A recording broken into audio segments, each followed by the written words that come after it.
Hello friends, welcome back to கதம்ப சமையல். இப்போது நம்ம கதம்ப சமையலில் வெஜ் சீஸ் சாண்ட்விச் எப்படி பண்ணுறதுன்னு பார்க்க போகிறோம். ரொம்ப ரொம்ப சிம்பிளான ரெசிபி தான். வீடியோக்குள்ளே போகிறதுக்கு முன்னாடி நம்ம சேனலை ஃபஸ்ட் டைம் பார்க்குற நண்பர்கள் பக்கத்தில் இருக்க சப்ஸ்கிரைப் பட்டனை ப்ரெஸ் பண்ணிட்டு கூடவே பெல் பட்டனை ப்ரெஸ் பண்ணிக்கோங்க. அப்படியே ஷோ நோட்டிஃபிகேஷன் எனேபிள் பண்ணிக்கோங்க. அப்போ தான் நான் போடுற வீடியோவில் உங்களுக்கு உடனே நோட்டிஃபிகேஷனாக வரும்.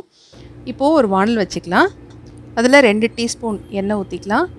அது கூட ஒரு குடமிளகாய் நான் இந்த மாதிரி நீளமாக கொஞ்சம் கட் பண்ணி வச்சுருக்கேன். உள்ளே இருக்க விதைகள்லாம் எடுத்துகிட்டு அதை போட்டு நல்லா வதக்கிக்கலாம். இந்த குடமிளகாய் ஃபுல்லாக வதங்கணும்னு அவசியம் இல்லை. ஒரு பாதி வேக்காடு அளவுக்கு வதங்கினா போதும். நம்ம ஃபைனலாக டோஸ்ட் பண்ணும்போது மீதியும் குக் ஆகிடும். அதனால் பாதி வதக்கினா போதும். பாருங்கள், இப்போ நல்லா வதங்கி வந்துருச்சு. இந்த வேக்காடில் நம்ம எடுத்து இதை ஒரு தட்டில் மாற்றி வச்சுக்கலாம். இப்போ அதே வானலில் 2 டீஸ்பூன் எண்ணெய் ஊற்றிருக்கேன். அது கூட பெரிய சைஸ் வெங்காயம், நான் 3 வெங்காயம் இந்த மாதிரி பார்த்தீங்கன்னா நல்லா தனித்தனியாக வரணும், அந்த மாதிரி நறுக்கி அதை சேர்த்துக்கலாம். அதையும் சேர்த்து நல்லா வதக்கிக்கலாம். குடமிளகாய் மட்டும்தான் நமக்கு பாதி வேக்காடாக இருக்கணும். இந்த வெங்காயம் தக்காளி இப்போ நம்ம சேர்க்குறது ஒரு 3/4 வேக்காடு அளவுக்கு வேகணுங்க. அப்போ தான் நல்லாயிருக்கும். வெங்காயம் போட்டு நல்லா வதக்கலாம்.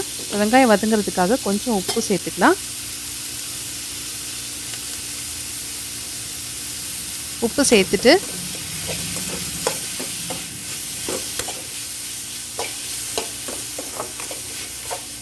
இப்போ வெங்காயம் பாதி வதங்கி வந்துருச்சு. இந்த டைமில் 3 தக்காளி நான் நறுக்கி வச்சுருக்கேன். அதையும் இதோடு சேர்த்துக்கலாம். சேர்த்து இதையும் நல்லா வதக்கிக்கலாம். தக்காளி ரொம்ப மசியணும்னு அவசியம் வேண்டாம். கொஞ்சம் வெந்தால் போதும். அதாவது இதோட பச்சை ஸ்மெல் போகிற அளவுக்கு வதங்கினா போதும். ரொம்ப வதக்கணும்னு அவசியம் கிடையாது. பாருங்கள், இந்த பதம் அளவுக்கு வதக்கினா போதும். இப்போது பொடி பொடியாக நறுக்கின கொத்தமல்லி தழை இதோடு நம்ம சேர்த்துக்கலாம்.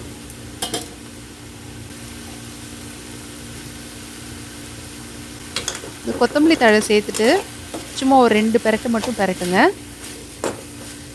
2 பெரட்டு பெரட்டி விட்டுட்டு இப்போ இதோட நம்ம மசாலா ஐட்டம் சேர்த்துக்கலாம்.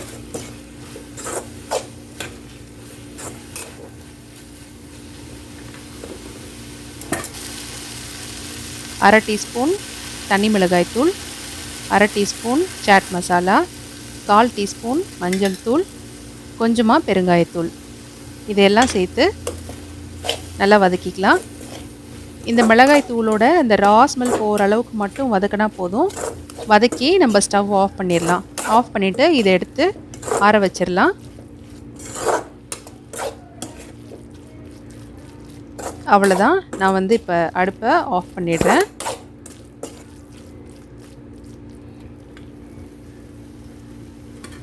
இப்போது சாண்ட்விச் பண்ணுறதுக்கு நான் 2 ஸ்லைஸ் ப்ரெட் எடுத்திருக்கேன். இது நார்மல் ப்ரெட்டு தான், பேக்கரியில் கிடைக்கிறது. இதில் இப்போ இந்த ஒரு ஸ்லைஸில் மட்டும் நம்ம உள்ள ஸ்டஃபிங் பண்ணிக்கலாம். ஃபஸ்ட்டு நம்ம வெங்காயம் தக்காளிலாம் வதக்கி வச்சுருந்தோம் இல்லையா, அதை ஃபஸ்ட்டு ஒரு லேயர் மாதிரி போட்டு ஃபுல்லாக ஸ்ப்ரெட் பண்ணி விட்டுக்கலாம். ஃபுல்லாக ஸ்ப்ரெட் பண்ணி விட்டுட்டு நம்ம வதக்கி வச்சுருந்த கேப்சிகம் குடமிளகாய் இதில் ஒரு பீஸாக வச்சுக்கலாம்.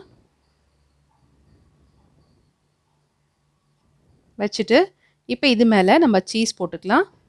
சீஸ் நான் பெரிய க்யூபாக வாங்கி நான் திருக்கி இதை இதில் சேர்த்துருக்கேன். நீங்கள் ஸ்லைஸாக கிடச்சதுனாலும் நீங்கள் அப்படியே வச்சுக்கலாம்.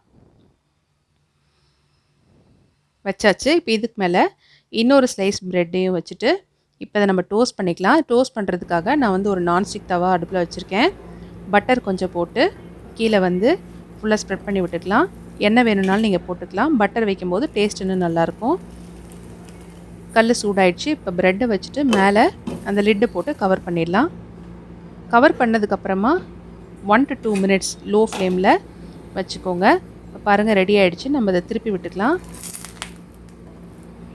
எவ்வளோ சூப்பராக மொறு மொறுன்னு டோஸ்ட் ஆகிருக்கு பாருங்கள். இன்னொரு பக்கம் திருப்பி விட்டுட்டு அதையும் 1 to 2 மினிட்ஸ் வச்சுருங்க. வச்சுட்டு எடுத்திங்கன்னா நம்மளோட சூப்பரான வெஜ் சீஸ் சாண்ட்விச் ரெடி. இதை சாஸோடு தொட்டு சாப்பிடும்போது ரொம்ப ரொம்ப நல்லாயிருக்கும். குழந்தைங்களுக்கு ஈவினிங் ஸ்நாக்காக செஞ்சு கொடுக்கலாம். மார்னிங் பிரேக்ஃபாஸ்ட்டாக கூட செஞ்சு கொடுக்கலாம். ஸ்கூலுக்கு வச்சு கொடுக்கலாம். கண்டிப்பாக அந்த ரெசிபி ட்ரை பண்ணிவிட்டு கீழே எப்படி இருக்குன்னு கமெண்ட் பண்ணுங்கள். பாருங்கள், இப்போ இதை ஓப்பன் பண்ணி காமிக்கிறேன். எவ்வளோ சூப்பராக இருக்குது பாருங்கள். கொஞ்ச நேரத்தில் டக்குன்னு ரெடி பண்ணிட்டோம். இந்த அட்டகாசமான ரெசிபி நீங்களும் ட்ரை பண்ணிவிட்டு எப்படி இருக்குன்னு கமெண்ட் பண்ணுங்கள். இந்த வீடியோ பிடிச்சிருந்தா லைக் பண்ணுங்கள், ஷேர் பண்ணுங்கள். மறக்காமல் நம்ம சேனலுக்கு சப்ஸ்கிரைப் பண்ணுங்கள். இன்னொரு நல்ல ரெசிபியில் உங்களை நான் மீட் பண்ணுறேன். தேங்க்யூ.